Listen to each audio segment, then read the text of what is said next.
আসসালামু আলাইকুম এভরিওয়ান। আজকে চলে এসেছি নতুন আরেকটি কেকের ডেকোরেশন ভিডিও নিয়ে। আমি রিসেন্ট যে ফ্লোরাল কেকটির ভিডিও আপলোড করেছিলাম, আজকে শেয়ার করব ওইটার ডেকোরেশনটা।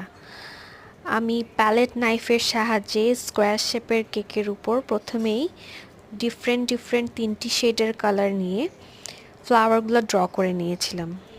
প্যালেট নাইফের কাজ আমার খুবই ভালো লাগে, যদিও পুরোটা কমপ্লিট হওয়ার আগ পর্যন্ত বোঝা যাবে না। পুরোটা কমপ্লিট হওয়ার জন্য সবাইকে বলবো ধৈর্য সহকারে আমার ভিডিওটি পুরো দেখার জন্য। প্রথমেই আমি একটি স্টার নজলের সাহায্যে কেকের উপরে এবং নিচে সুন্দরভাবে বর্ডার দিয়ে নিচ্ছিলাম।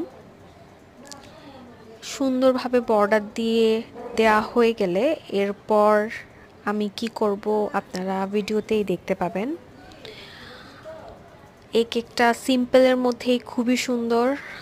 প্রথমে মনে হচ্ছে কেকটি সিম্পল, কিন্তু পুরো কেকটা কমপ্লিট করার পর দেখতে খুবই গর্জিয়াস লাগবে।